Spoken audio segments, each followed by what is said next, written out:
کبھی کوتاہی ہو جائے توبہ کا دروازہ کھلا، اللہ معاف فرما دے گا، مگر ڈنکے کی چوٹ پر نمازیں بھی چھوڑنا، ڈنکے کی چوٹ پر سود خوری بھی کرنا، ڈنکے کی چوٹ پر لوگوں کے حقوق پامال کرنا، ڈنکے کی چوٹ پر لوگوں کے ساتھ ظلم و زیادتی کرنا، اور اگر حکمرانوں کی سطح پر آ جائے تو ڈنکے کی چوٹ پر شریعت کے خلاف قوانین بنانا، اور ڈنکے کی چوٹ پر شریعت کے خلاف بنے ہوئے قوانین میں تبدیلی کی بات کی جائے تو اس کی مخالفت کرنا،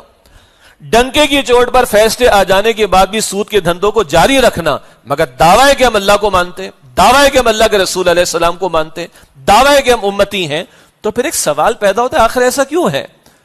تو جواب یہی سمجھ آتا ہے، ایک یا تو ہمارے ماننے کے دعوے جھوٹے،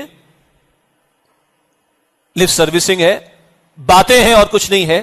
یا پھر یہ یقین نہیں کہ مر کر اللہ کو منہ دکھانا ہے،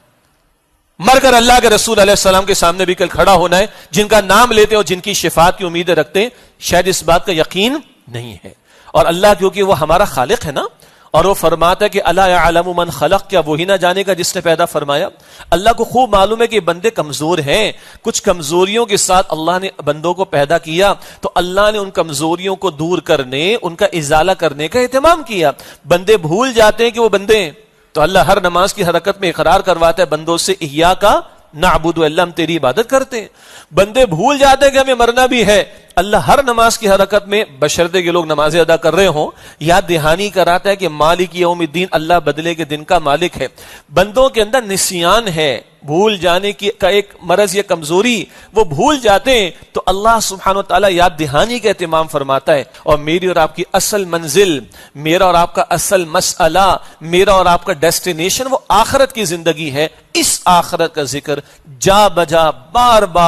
بار قرآن حکیم کرتا ہے، اور کوئی آخری پارے کا ہی مطالعہ کرتا رہے ترجمے کے ساتھ، تشریح کے ساتھ، اور یہ اکثر صورتیں وہ ہیں جو نبی اکرم صلی اللہ علیہ وسلم پر نزول کی ترتیب کے اعتبار سے شروع میں نازل ہوئی، مکی دور کے بھی شروع میں۔ کیوں؟